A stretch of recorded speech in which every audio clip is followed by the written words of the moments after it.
রাজনৈতিক ইসলামী দলগুলোকে ঐক্যবদ্ধ করবার যেমন আর কেউ রইল না, তেমনি এই যে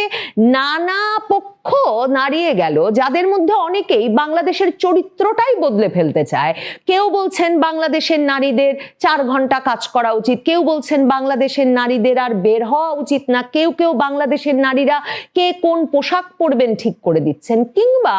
আবার আমরা দেখছি যে ভয়াবহ অশ্লীল স্লোগান ছাড়া বাংলাদেশে আসলে বোধহয় ফ্যাসিবাদ বিরোধী কিংবা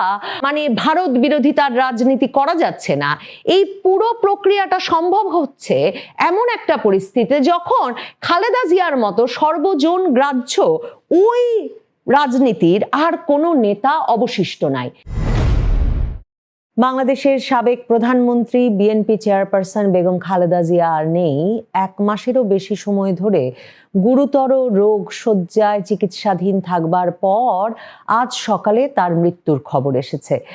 আমরা যারা বাংলাদেশের নাগরিক এবং মধ্য 40-এর এদিকে ওদিকে যাদের বয়স, তাদের জন্যে সত্যিকার অর্থেই এক যুগের অবসান হলো, বর্ণাঢ্য এক রাজনৈতিক যুগের অবসান হলো খালেদা জিয়ার মৃত্যুর মাধ্যমে। আমাদের পুরো জীবৎকালটাই আমরা দেখেছি যে বাংলাদেশের রাজনীতির রাজপথ এবং সরকার নিয়ন্ত্রণ করেছেন, শাসন করেছেন, তার গতি প্রকৃতি নির্ধারণ করেছেন যে 2 নেত্রী বেগম খালেদা জিয়া এবং শেখ হাসিনা, তাদের মধ্যে একজনের জীবনাবসান হলো আজকে। আমরা 2.5 দশকেরও বেশি সময় ধরে বাংলাদেশে দেখেছি যে রাজনৈতিক দল গঠনের সক্ষমতা নাই, রাজনীতি করবার তেমন অভিজ্ঞতা নাই, জনসমর্থনে শূন্য এমন ব্যক্তি এবং প্রতিষ্ঠানগুলোর একটি অংশ দেশি বিদেশি প্ররোচনায় এই 2 নেত্রীকে সরিয়ে দিলেই বাংলাদেশের রাজনীতির কি মঙ্গল হবে সেই তত্ত্ব প্রচারণা, প্রবর্তন এবং সেই তত্ত্বের এক রকমের বিকাশ সাধনের চেষ্টা করে গেছেন সর্বসাধ্য দিয়ে। -2 ফর্মুলার যে কার্যকলাপ, যে প্রচারণা চলেছে 2.5 দশকের বেশি সময় ধরে, 2024-এর আগস্টের পর এক নেত্রী রাজনীতি থেকে, বাংলাদেশ থেকে নির্বাসিত হয়েছেন। আরেক নেত্রী দেশে ছিলেন বটে, কিন্তু তিনি এখন তাকে সকলে সর্বজনের শ্রদ্ধেয়, বাংলাদেশের রাজনীতির একেবারে সর্বজন স্বীকৃত অভিভাবক এসব বলে আবেগ প্রকাশ করছে বটে, কিন্তু ভুলে গেলে চলে না 2024-এর আগস্টের পর না সেনাপ্রধান ওয়াকারুজ্জামান খালেদা জিয়ার কাছে কোনো পরামর্শের জন্য গিয়েছিলেন, না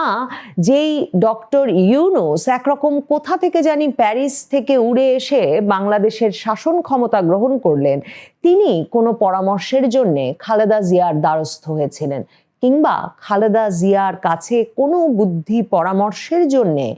এই তরুণ নেতারা 2024-এর আগস্টের পর থেকে যেই তরুণ নেতারা বাংলাদেশের রাজনীতি দাপড়ে বেড়াচ্ছে, কিংবা বাংলাদেশের রাজনীতিতে যে নতুন ধরনের ভাষা, নতুন ধরনের রাজনৈতিক নানা রকম তত্ত্ব কিংবা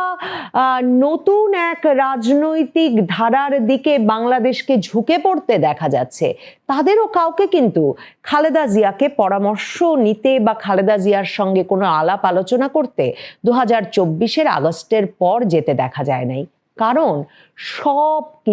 সব বোঝবার খালেদা জিয়ার মৃত্যু কি করে একটা বর্ণাঢ্য রাজনৈতিক যুগের শুধু অবসান ঘটাচ্ছে না, কেন বাংলাদেশের রাজনীতি পাল্টে দেবে, সেটা বুঝতে হলেও আসলে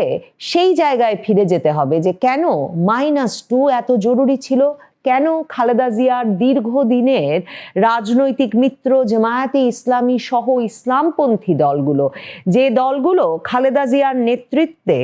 রাজপথে গ্রহণযোগ্য হয়ে উঠেছে, যে দলগুলো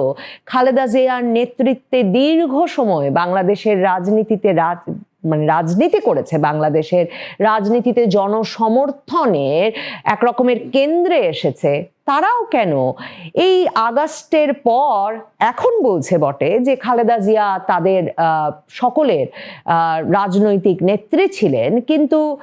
তখন মানে সেই সময়টায় যখন খালেদা জিয়া বুদ্ধি পরামর্শ দিতে পারতেন, কিংবা বাংলাদেশের সত্যিকার অর্থে যে ক্রান্তিকালের কথা এখন বলা হচ্ছে, সেই ক্রান্তিকাল যখন শুরু হলো, তখন যে কেউ তার কাছে গেলেন না, তার কারণ আসলে সেখানেই নিহিত যে বাংলাদেশের 4 দশকের বেশি সময়ের রাজনীতিতে এই দুই নেত্রী এতটাই অবিসংবাদিত হয়ে উঠেছেন যে তাদের সরিয়ে না দিলে শেষ পর্যন্ত বাংলাদেশের রাজনীতিকে ওলট পালট করে ফেলার কোনো সুযোগ তৈরি হয় না। এই যে এত এত বছর ধরে তারা যা রাজনীতি করছেন সব ভুল, এই দুই নেত্রীর ভেতরকার যে ধরনের একটা রাজনৈতিক রেষারেষি, যে রেষারেষি এর চেয়ে অনেক আক্রমণাত্মক ভাষায়, এর চেয়ে অনেক শত্রুতাপূর্ণ ভাষায়, এমনকি পশ্চিমের ডেভেলপড গণতন্ত্র, উন্নত গণতন্ত্রের দেশ ব্রিটেনে, আমেরিকায়, কানাডায়, অস্ট্রেলিয়ায় আমরা দেখি, পত্রিকার পাতার শিরোনাম হতে দেখি, সেটাকে বাংলাদেশে যেন দুই নারীর ঝগড়া, দুই নেত্রীর একটা বিশেষ চরিত্রগত দুর্বলতা সেই হিসাবে প্রকাশ করে দুই নেত্রীর যে রাজনৈতিক ত্যাগ তিতিক্ষা, তাদের রাজনীতির কেন্দ্রে থাকার মাধ্যমে বাংলাদেশের রাজনীতির যে পরিমাণ, মানে রাজনৈতিক নেতৃত্বের যে জনঘনিষ্ঠ হয়ে ওঠা, এবং বাংলাদেশের রাজনীতিকে ক্যান্টনমেন্ট থেকে বের করে রাজপথে নিয়ে আসা, এই বিষয়গুলোকে একরকম তুচ্ছ করা হয়েছে দীর্ঘ সময় ধরে। বাংলাদেশের রাজনীতিতে খালেদা জিয়া এক অনন্য চরিত্র এই কারণে যে বাংলাদেশের প্রথম নারী প্রধানমন্ত্রী তিনি, শুধু তাই নয়, তিনি পৃথিবীর মানে মুসলিম সংখ্যাগরিষ্ঠ দেশগুলোর মধ্যে দ্বিতীয় নারী প্রধানমন্ত্রী। মুসলিম সংখ্যাগরিষ্ঠ দেশ পাকিস্তানে প্রথম নারী প্রধানমন্ত্রী হয়েছিলেন বেনজির ভুট্টো। বেনজির ভুট্টোকেও আততায়ীরা সরিয়ে দেয়। খালেদা জিয়া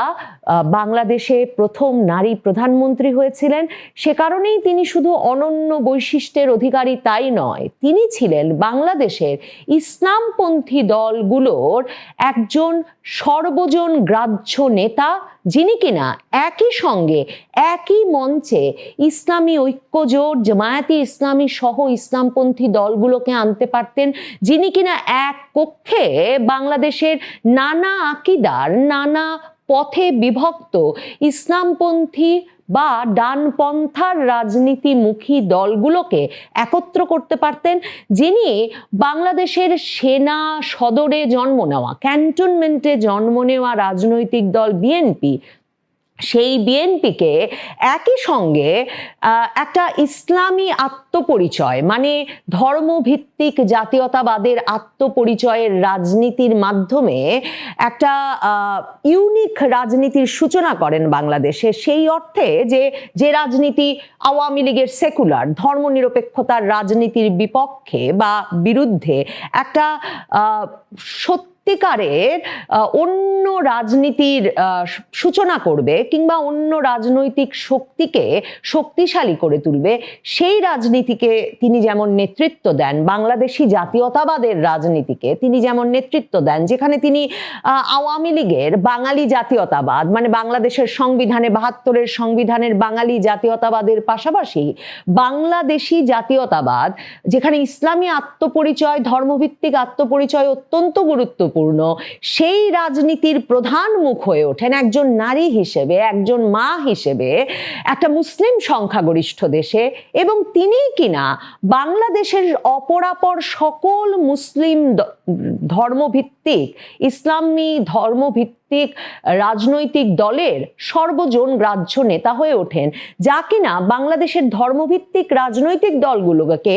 ধর্মীয় প্রতিষ্ঠান থেকে রাজপথে গ্রহণযোগ্য রাজনৈতিক শক্তি হিসেবে প্রতিষ্ঠিত করতে গুরুত্বপূর্ণ ভূমিকা রাখে। মানে আমি এখন যখন চিন্তা করি, বা যে কেউ যখন চিন্তা করবেন যে একটা মুসলিম সংখ্যাগরিষ্ঠ দেশে একজন নারী, তিনি এই পুরো রাজনৈতিক শক্তিটার নেতৃত্ব দিচ্ছেন এবং তিনি সেই রাজনৈতিক শক্তির নেতৃত্ব দেওয়ার মাধ্যমে বাংলাদেশের মতো একটা দেশে যেখানে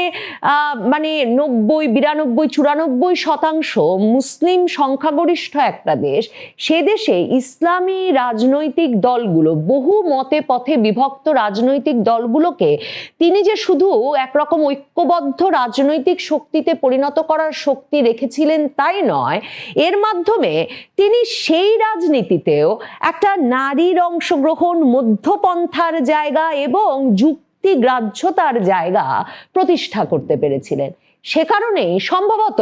-2 বাংলাদেশে এত জরুরি হয়ে পড়েছিল। বাংলাদেশের রাজনীতি নানাভাবে পাল্টে যাচ্ছে খালেদা জিয়ার জীবনাবসানের মধ্য দিয়ে, কিংবা খালেদা জিয়াকেও রাজনীতির পরিসরে আসতে না দেওয়ার মাধ্যমে সেই 2024 আগস্ট থেকে এই যে সকল ইসলামপন্থী দলকে ঐক্যবদ্ধ করতে পারেন, যিনি কিনা হেফাজতে ইসলামের মঞ্চেও গিয়ে উঠতে পারেন, যিনি কিনা জামায়াতে ইসলামীর শীর্ষস্থানীয় নেতাদেরকে পরামর্শ দিয়ে জামায়াতে ইসলামীর রাজনীতির গতি প্রকৃতি নির্ধারণ করতে পারেন, যার কথা বললাম যে মামুনুল হকের বাবা আল্লামা আজিজুল হক শাইখুল হাদিস, ঘনিষ্ঠ সম্পর্ক ছিল খালেদা জিয়ার সঙ্গে, যিনি কিনা ওই 4 দলীয় জোটেরও একজন গুরুত্বপূর্ণ মানে শরিক ছিলেন। যে 4 দলীয় জোট 2001-এ ক্ষমতায় এলো, জামায়াত ইসলামী, ইসলামী ঐক্য জোট, বিএনপি আর জাতীয় পার্টি, এরশাদ সাহেবের সাথেও তিনি তখন ঐক্য করেছিলেন। পরে এরশাদ সাহেব বেরিয়ে গেলেন, সেখানে এলো জাতীয় পার্টির আরেকটি অংশ, নাজিউর রহমান মঞ্জুরের অংশ। কিন্তু এই যে মানে সকল রাজনৈতিক ইসলামী দলগুলোকে ঐক্যবদ্ধ করবার যেমন আর কেউ রইল না, তেমনি এই যে নানা পক্ষ নাড়িয়ে গেল, যাদের মধ্যে অনেকেই বাংলাদেশের চরিত্রটাই বদলে ফেলতে চায়। কেউ বলছেন বাংলাদেশের নারীদের 4 ঘন্টা কাজ করা উচিত, কেউ বলছেন বাংলাদেশের নারীদের আর বের হওয়া উচিত না, কেউ বাংলাদেশের নারীরা কে কোন পোশাক পরবেন ঠিক করে দিচ্ছেন, কিংবা আবার আমরা দেখছি যে ভয়াবহ অশ্লীল স্লোগান ছাড়া বাংলাদেশে আসলে বোধহয় ফ্যাসিবাদ বিরোধী কিংবা মানে ভারত বিরোধী তার রাজনীতি করা যাচ্ছে না। এই পুরো প্রক্রিয়াটা সম্ভব হচ্ছে এমন একটা পরিস্থিতিতে যখন খালেদা জিয়ার মতো সর্বজন গ্রাহ্য ওই রাজনীতির আর কোনো নেতা অবশিষ্ট নাই। সেই জায়গাটা কি কখনো তারেক রহমান নিতে পারবেন? তারেক রহমান বিএনপিকে যেভাবে পাল্টে ফেললেন, খালেদা জিয়ার রাজনৈতিক জীবনের অবসানের সাথে সাথে, তিনি নেতৃত্বের কেন্দ্রে আসার সাথে সাথে তাকে যেভাবে ইসলামপন্থী দলগুলো ছেড়ে গেল এবং তিনি যেভাবে ইসলামপন্থী দলগুলোকে ছেড়ে গেলেন, বা তিনি সর্বজন গ্রাহ্য যখন হয়ে উঠতে পারলেন না, তখন কি সত্যি বাংলাদেশে ওই ধর্মনিরপেক্ষতার আওয়ামী লীগের রাজনীতির বিরোধী যে রাজনীতি, অ্যান্টি আওয়ামী লীগ শক্তিটা, সেই শক্তিটা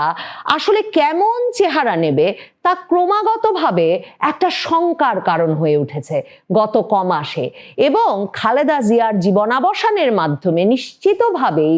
ওই পক্ষের ঐক্য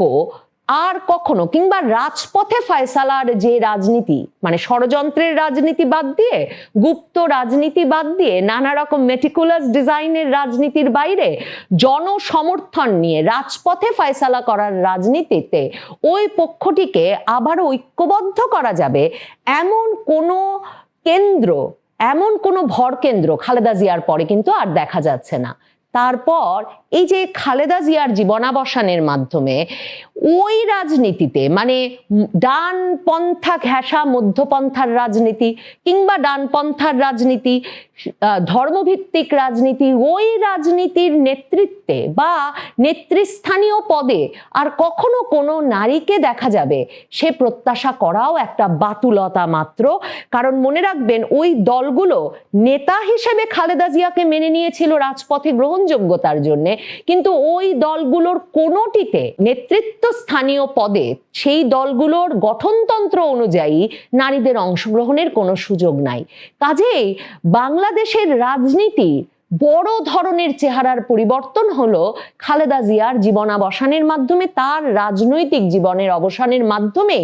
যেই ঘটনা ঘটা শুরু করেছিল। রাজনীতির চেহারা পাল্টে গেলে অনেক ক্ষেত্রেই দেশের চেহারাও পাল্টে যায়। খালেদা জিয়ার মৃত্যু সে